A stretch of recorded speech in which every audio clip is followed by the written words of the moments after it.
Good evening मेरे प्यारे बच्चों। मैं आशुतोष शर्मा, आपका आशु अंकल, कहानियों के एक नए अद्भुत संसार में आपका स्वागत करता हूँ, अभिनंदन करता हूँ। आज एक नई कहानी के साथ शुरू करते हैं, जिस कहानी का नाम है मौजी भगत। जिला गुवाहाटी के खगीपुर नामक एक गांव में एक अहीर रहता था। नाम था मनमौजी। था भी बड़ा मौजी। उसने गांव के जानवरों को चराने का काम पसंद किया। ये कहानी उस समय की है जब भारत पर जहांगीरी राज्य था। एक नदी के किनारे मौजी 5 गायें चरा रहा था। वे गायें जमींदारों की थी। रोटी, कपड़ा और 2 रुपए माहवारी तनख्वाह पर मौजी काम करता था। न माँ न बाप, परम स्वतंत्र, न पढ़ा न लिखा, परम मौजी। जिस बात को सच मानता, फिर चाहे वो एकदम गलत ही क्यों न हो, चींटा सा चिपट जाता था। पर सत्य और असत्य का विवेक करने वाली निर्णय शक्ति उसमें न थी। आम के पेड़ के नीचे बैठा मौजी एक दिन भजन गुनगुना रहा था। तब तक वहां एक पंडित जी आ पहुंचे। उनके कंधे पर झोला और मस्तक पर लंबा तिलक लगा था। पंडित जी वहां ठहर गए। दोपहर का समय हो रहा था। पंडित जी ने झोले में से धोती निकाली और स्नान किया। इसके बाद पालथी मारकर बैठ गए और दोनों आंखें बंद कर ली। फिर दाहिने हाथ से नाक दबा ली और बस बड़ी देर तक बैठे रहे। इसके बाद उन्होंने 2 मूंग के लड्डू निकाले और खा पी कर चलने को तैयार हो गए। तब मौजी बोला, पाए लागा पंडित जी महाराज। आशीर्वाद आशीर्वाद, पंडित जी ने कहा। आप कहाँ रहते हैं? पंडित जी ने बोला, केसमपुर। मौजी ने बोला, रिस न हो तो एक बात पूछूं आपसे? पंडित जी ने कहा, हाँ हाँ पूछो।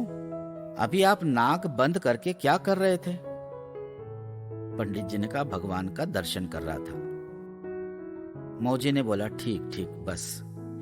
पंडित जी एक तरफ चलते गए। मौजी के पास दूसरी धोती न थी। वह नंगा होकर नदी में कूद पड़ा और नहाकर बाहर निकला।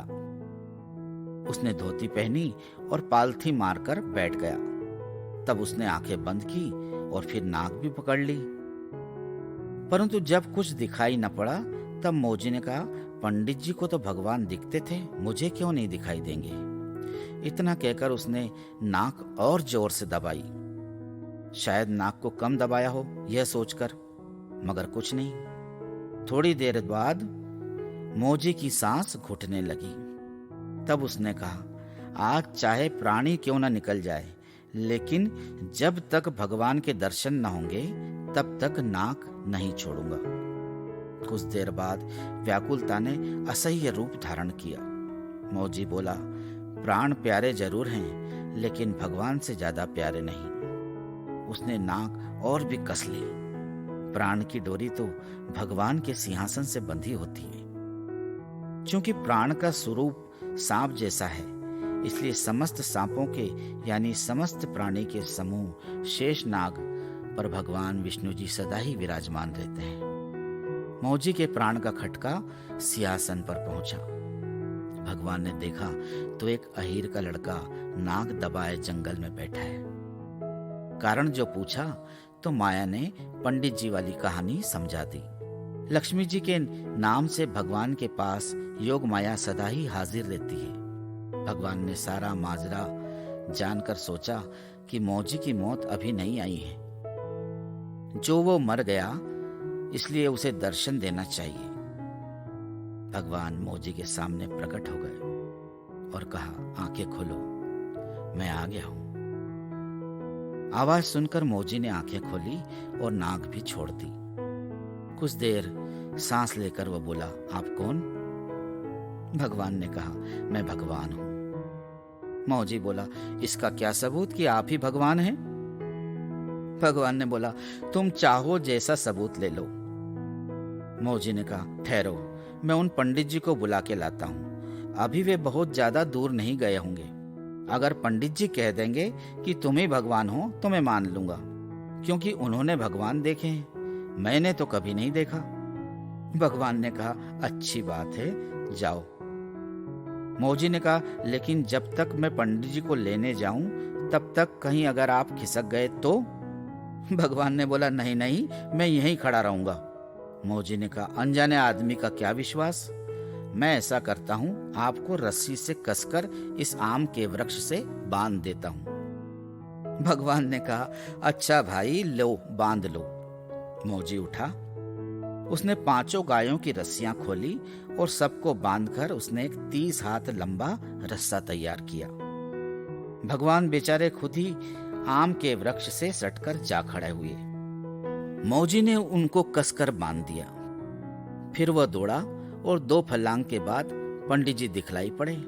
उसने चिल्लाकर कहा, ओ पंडित जी महाराज, ओ पंडित जी महाराज, चलो देख लो तुम्हारे भगवान यही हैं या कोई दूसरे। मैंने उनको आम के वृक्ष से बांध दिया है।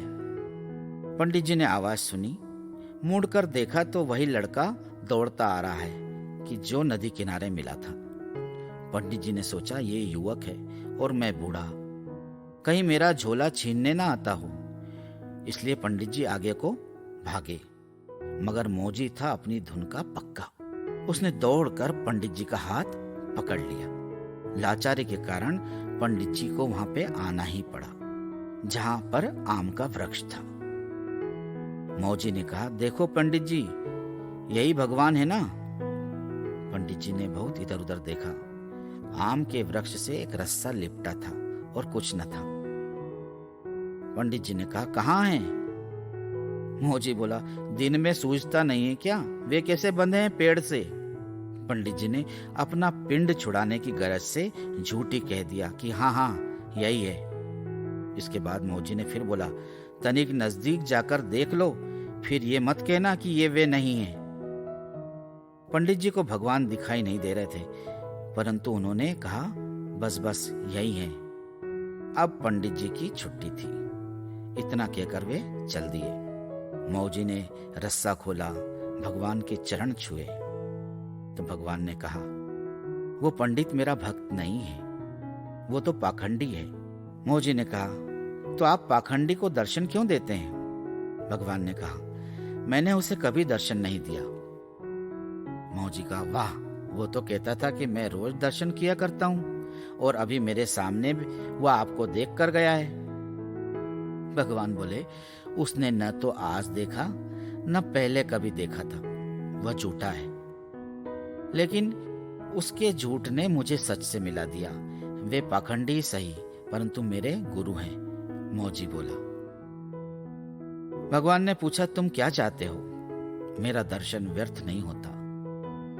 मौजी ने कहा, मैं ये चाहता हूं कि जब मैं नहाकर नाग बंद करूं तब आपका दर्शन हुआ करे। भगवान ने कहा, ऐसा ही होगा। मौजी ने एक बात और कही, एक बात आपने खुशी से दी है, एक बात मेरे मांगने से दीजिए। तब भगवान बोले, अच्छा मांगो। मौजी ने कहा कि जब पंडित जी नाग बंद किया करे तब उनको भी दर्शन दिया करें। भगवान ने कहा, तब तो वो भी सुधर जाएगा, क्योंकि मेरा दर्शन पाने वाले मिथ्याचारी नहीं रह सकते। मौजी, तुम धन्य हो, तुमने अपने गुरु का उद्धार किया और अपना भी उद्धार किया। गुरु ही चेले का उद्धार किया करते हैं, पर आज चेले ने गुरु का उद्धार किया। तो मेरे प्यारे बच्चों, ये थी आज की हमारी कहानी। ये कहानी आपको कैसी लगी और इस कहानी से आपको क्या शिक्षा मिलती है, इसके बारे में हमें व्हाट्सएप नंबर 8305111010, मैं रिपीट करता हूँ, 8305111010 पर जरूर बताएं। इसे शेयर करें और हमारे चैनल को सब्सक्राइब करें। सही उत्तर भेजने वालों के नाम कंप्यूटर द्वारा रेंडमली सिलेक्ट किए जाएंगे और उन्हें मिलेगा एक सरप्राइज गिफ्ट। तो आज की कहानी में बस इतना ही। आपसे विदा लेता हूँ, आपका आशु अंकल। धन्यवाद। जय हिंद।